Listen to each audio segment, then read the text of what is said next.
Ancient Egypt.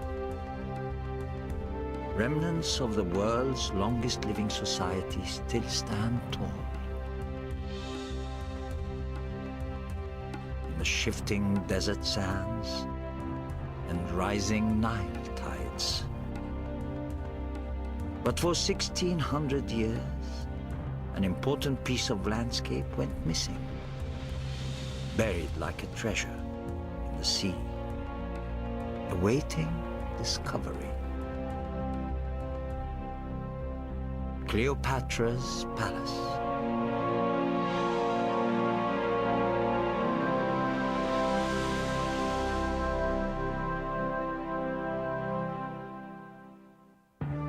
Egypt. For 5,000 years, a great civilization flourished here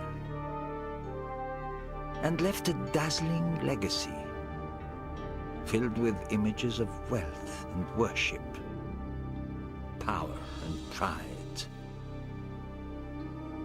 A people who held a profound belief in the afterlife, which found expression in enormous temples and tombs, and vested their faith in the pharaoh to lead them and protect them. Each pharaoh left an indelible mark.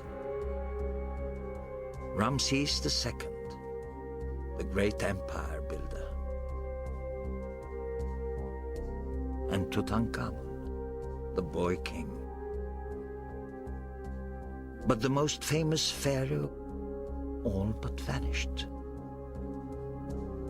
Cleopatra, the face that launched 1,000 legends.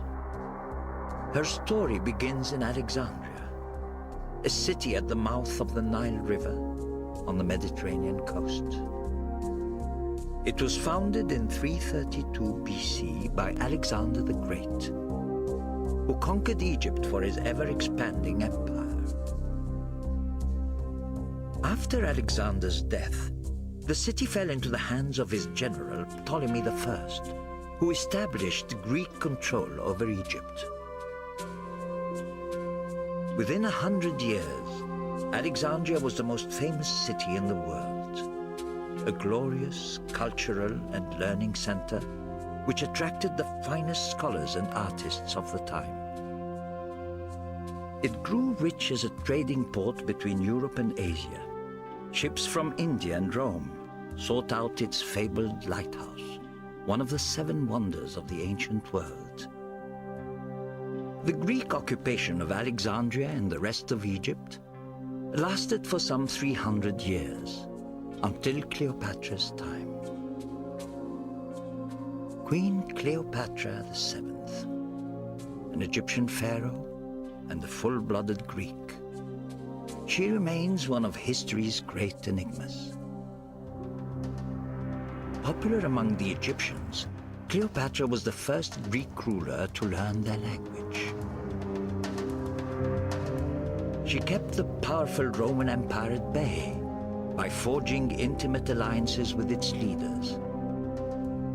But her luck ran out when Octavius, the ruler of Western Rome, decided to take Egypt from her grasp. Rather than submit to defeat, the queen committed suicide. For all the drama that Cleopatra endured, there's not a trace of it left in present-day Alexandria. Instead, her world lies hidden in 10 meters of murky water in a bay that spreads over 2 square kilometers. No one has ever attempted a full search of this enormous site until now.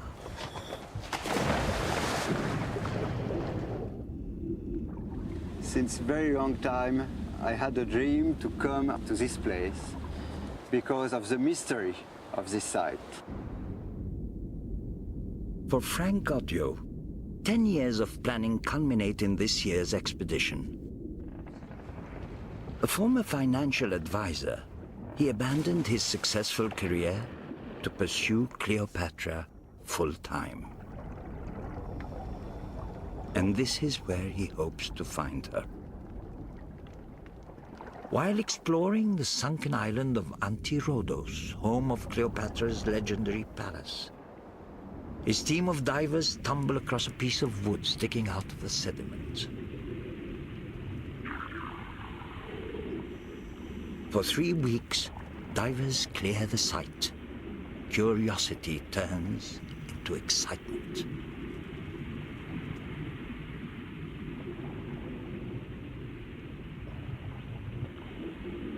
It is the wreckage of an ancient ship, more than 30 meters long. The big surprise for the team and me this season was the discovery of the wreck in the port of the island of Anti-Rhodos.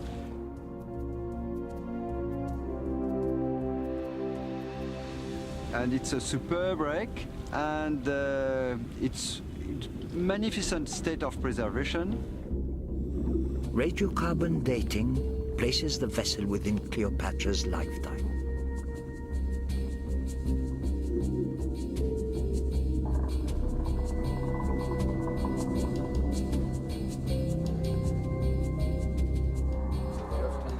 Godiot sends artist Patrice Sunken to sketch the large ship.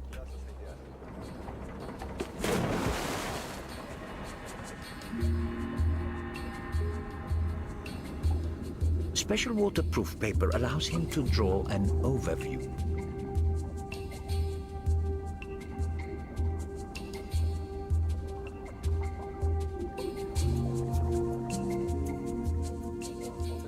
We are just transferring the measurement taken by Patrice at the bottom. Little by little, we see the shape of the wreck and all the detail of the wreck. The type of construction will lead us to define when exactly this boat has been built and by who and for which purpose, which is also very, very important in this case. Sunken's drawings and film of the wreckage are sent to Dr. Steve Vinson of the University of Chicago, an expert in ancient ships and shippings. A nice shipwreck is always a pleasant surprise. In fact, what they're swimming through is the very bottom of the ship, where all the muck and the gunk used to collect. This is down in steerage, basically. A computer model helps Dr. Vinson bring the ship back to life. Not every frame crosses the keel. It's more or less... Well, the drawing gave me the first clue, because with the drawing I was able to see the whole thing at a glance. What we have is a center line, keel, which is this heavy longitudinal member, comes from the front to the back. Crossing the keel are lots of pieces that go from side to side that you would call ribs, or more properly called frames. The ship was large by ancient standards, 30 meters long with thick supporting beams that measure 8 meters from end to end. Vincent suspects it is a cargo ship. Well, if it was leaving Egypt, it may well have been carrying a cargo of grain. Estimates put the amount of grain shipped from Egypt to Rome at about 50,000 tons a year. A cargo ship this size could carry 300 tons of grain or wine stored in tightly packed jars. The wealth of the Nile that made Cleopatra rich. Egypt was where a lot of luxury goods from China, from India, or sub-Saharan Africa would have been shipped through.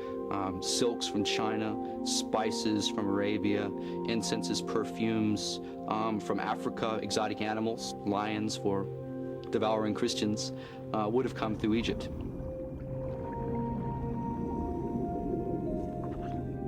Hidden between the timbers of the ship